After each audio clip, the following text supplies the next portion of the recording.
उत्तर प्रदेश की स्थिति देखकर हम गुस्से में हैं। हम अकेले नहीं, पूरी उत्तर प्रदेश की जनता गुस्से में। हम फिलहाल खड़े हुए हैं एक ऐसी जगह पर जहां पर इस समय पूरे देश की निगाहें लगी हुई हैं, यानी उत्तर प्रदेश विधानसभा। और दिलचस्प बात है, इसके ठीक सामने मात्र 14 कदम की दूरी पे ही ये बीजेपी का दफ्तर है। लेकिन ये 14 कदम पिछले 14 वर्षों में पाट नहीं पाई है बीजेपी। इस बार बीजेपी को उम्मीदें काफी हैं। कारण है कि उनके पास प्रधानमंत्री नरेंद्र मोदी जैसा चेहरा और उत्तर प्रदेश की जीत के शिल्पकार और रणनीतिकार अमित शाह राष्ट्रीय अध्यक्ष इस समय यहीं पर हैं। तो आज हम अपने कैमरामैन मान के साथ में सारा दिन अमित शाह के साथ रहेंगे और उनसे हम कई सवाल भी पूछेंगे। लखनऊ में पार्टी के इसी कमरे में रहकर अमित शाह चुनाव का प्रबंधन देखते हैं। यहाँ कार्यकर्ताओं से मिलने के अलावा पार्टी की रणनीति भी तैयार होती है। ये वो कमरा है बीजेपी कार्यालय में, जहां पर वो बैठकर पूरी तैयारियां करते हैं। और जब भी लखनऊ आते हैं तो कहीं होटल में रुकने की बजाय इस साधारण से कमरे में रुककर वो अपने चुनाव प्रचार अभियान और सारा प्रबंधन देखते हैं। कार्यकर्ताओं से मिलने के बाद पार्टी अध्यक्ष अमित शाह प्रदेश कार्यालय से एयरपोर्ट के लिए निकले। वक्त हो रहा था सुबह 10:30। सुरक्षा में लगे जवानों के अलावा प्रदेश के नेता भी साथ हैं। काफिला एयरपोर्ट के लिए निकला। आप देख सकते हैं कि अब बीजेपी अध्यक्ष अमित शाह अपनी पहली रैली के लिए हमीरपुर के लिए निकलने जा रहे हैं और हम अपने कैमरामैन मान सिंह के साथ में दिखाएंगे उनकी रैलियों का पूरा ब्यौरा और बीच में उनसे बातचीत करने की भी कोशिश करेंगे कि किस तरीके की परिस्थितियां हैं और वो क्या सोच रहे हैं। हेलीकॉप्टर में बैठते ही अमित शाह की निगाहें अखबारों पर थी, जो चुनाव की खबरों से भरे पड़े हैं। घड़ी में 11:30 बज रहे थे जब अमित शाह का हेलीकॉप्टर बरेली के लिए उड़ा है। हेलीकॉप्टर बरेली की तरफ बढ़ रहा था। उस दौरान उन्हें प्रचार का विश्लेषण और सर्वेक्षण की रिपोर्ट दिखाई जा रही है।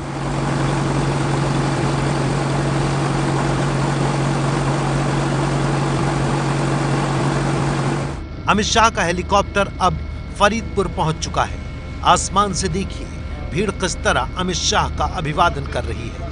अब आप देख सकते हैं कि बीजेपी अध्यक्ष अमित शाह दूसरे चरण के मतदान के अंतिम दिन प्रचार की अपनी पहली रैली को संबोधित करने के लिए संभल जिले की फरीदपुर सीट पर पहुंच चुके हैं।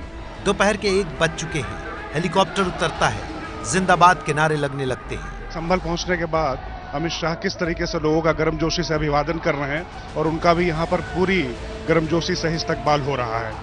रैली के लिए मंच पर पहुंचने से पहले कार्यकर्ता फूल भेंट कर रहे हैं।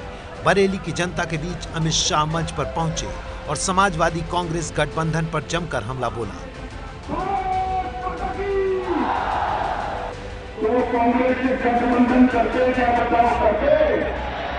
संभल से फरीदपुर की रैली के बाद अब अमित शाह अपने अगले पड़ाव के लिए निकल रहे हैं और हम लगातार इसी तरीके से उनकी दोनों और रैलियों को भी कवर करेंगे। 1:45 बजे अमित शाह का हेलीकॉप्टर अगली रैली के लिए उड़ जाता है।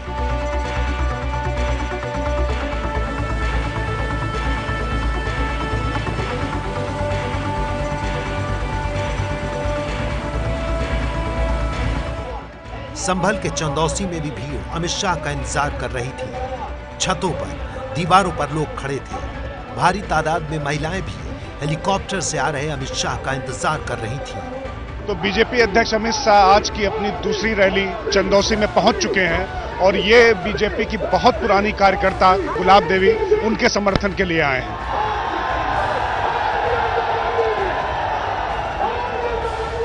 चंदौसी में भी अमित शाह के निशाने पर अखिलेश सरकार रही। अखिलेश जी कहते हैं काम बोलता है।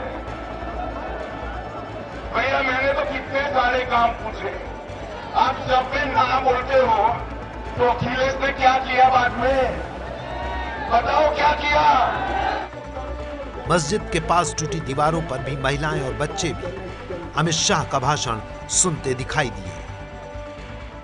3:15 बजे अमित शाह 2 रैली खत्म कर चुके हैं और तीसरे के लिए उड़ान भरने वाले हैं।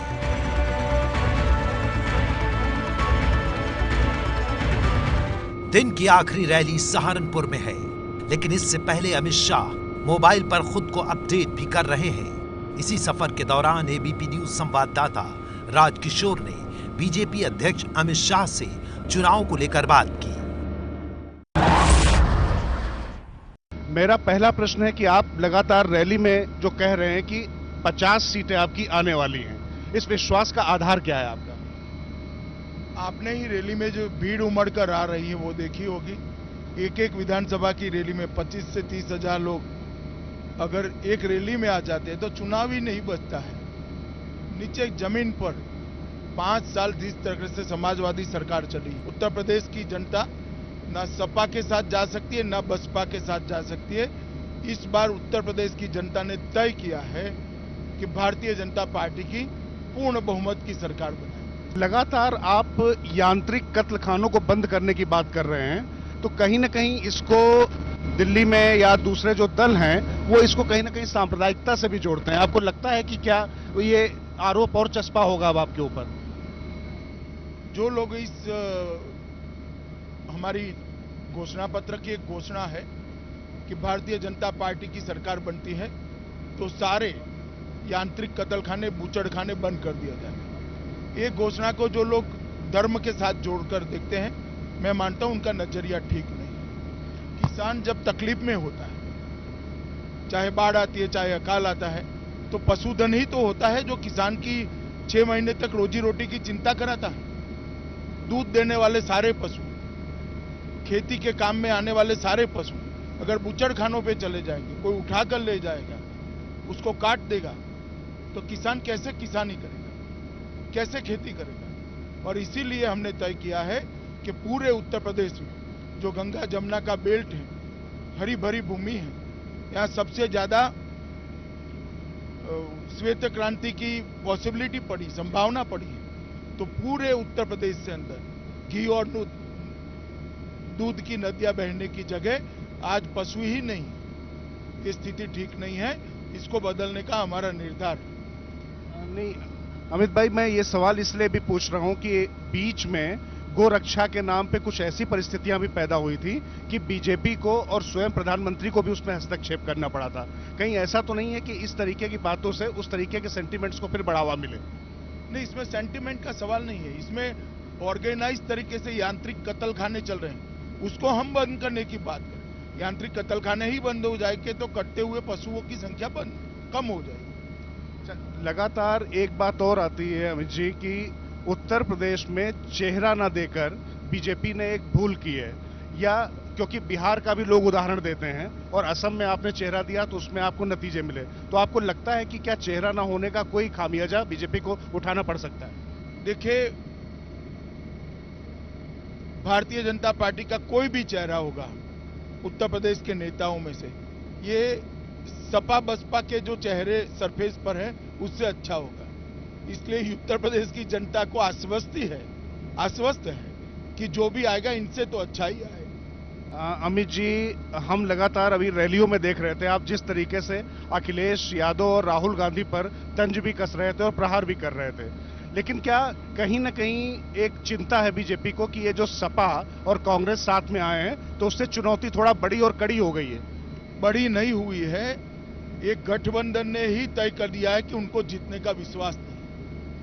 अगर समाजवादी पार्टी को विश्वास होता कि उनके बूते पर सरकार बन सकती है तो वो कभी गठबंधन न करते। जनता का रोष वो भांप गए हैं, इसीलिए गठबंधन करना पड़ा है, मगर गठबंधन के बाद भी बहुत बुरी तरह से हार रहे हैं। आप मेरी बात याद रखना, 2/3 बहुमत से भारतीय जनता पार्टी की सरकार बनी। अमित जी, उत्तर प्रदेश जहां पर बीजेपी के लिए लोकसभा चुनाव में सिंगल डिजिट में आने की नौबत आ गई थी, वहां पर प्रचंड बहुमत के साथ 73 सीटों के साथ नरेंद्र मोदी को 7 रेस कोर्स में पहुंचाने में बड़ी भूमिका आपकी बयानी जाती है। आपको इसका भारतीय राजनीति का नया चाणक्य और शिल्पकार भी कहा जाने लगा, तो क्या कहीं वो दबाव भी है आपके ऊपर उत्तर प्रदेश में उस प्रदर्शन को दोहराने का? देखिए, दबाव तो जरा भी नहीं, क्योंकि मैंने मेरे कार्यकर्ताओं का उत्साह देखा है, जनता का उत्साह देखा है। आज मेरी 45वीं रैली है अभी जो होने जा रही है, और जो जन सैलाब उभर कर आ रहे हैं। मोदी जी की सभा में लाखों की संख्या में युवा, माताएं, बहनें, पुरुष सब आ रहे हैं। मैं मानता हूं जनता तो तय कर बैठे, जहां तक 73 सीटों का जीतने का सवाल है, इसका पूरा श्रेय उत्तर प्रदेश के करोड़ों कार्यकर्ताओं को जाता है और मोदी जी के नेतृत्व को जाता है। तो अगर मैं सीधे सीधे पूछूं, चूंकि उत्तर प्रदेश में आपको अब इस समय गलियों कूचों ब्लॉकों का सबका खुद का ज्ञान है और आप जगह जगह खुद जाते हैं, तो आपको कितना लगता है बीजेपी क्या आंकड़ा छू पाएगी, अधिकतम और न्यूनतम? अभी आंकड़ा कहने के लिए बहुत जल्दबाजी होगी क्योंकि काफी मतदान होना बाकी है, मगर प्रथम चरण का मतदान हुआ है, उसमें से हम 73 में से कंजर्वेटिवली मैं बताता हूं 50 से ज्यादा सीट पाएंगे। अगर इस लिहाज से हम देखें तो बीजेपी 300 का आंकड़ा पार करती हुई दिखाई पड़ती, क्या यह रियलिस्टिक है आज की तारीख में? मैं अभी पूरा आंकड़ा नहीं दूंगा क्योंकि बहुत लंबा चुनाव बाकी है, मगर ये पहला और दूसरा चरण का स्पष्ट आकलन आ गया है, लोगों ने अपना मन बना लिया है, लोग किस पाले में वो स्पष्ट रूप से दिखाई पड़ता है।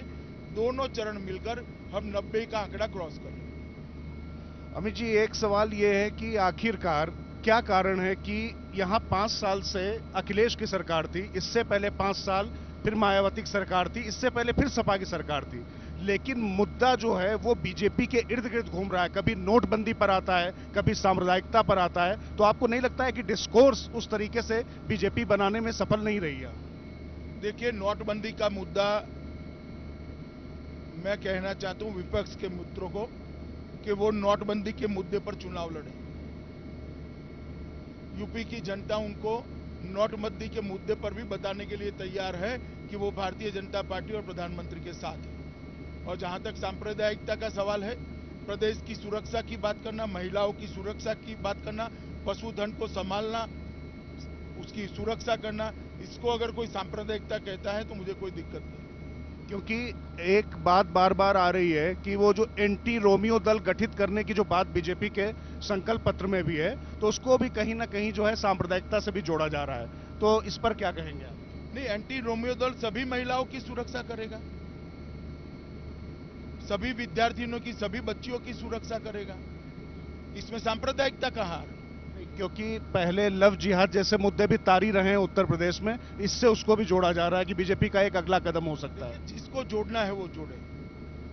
आप मुझे बताइए कि कॉलेज में पढ़ने वाली छात्राओं की सुरक्षा होनी चाहिए या नहीं होनी चाहिए, या बिन सांप्रदायिकता के नाम पर उनकी सुरक्षा कोई छोड़ दे? एंटी रोमियो दल सभी छात्राओं के लिए,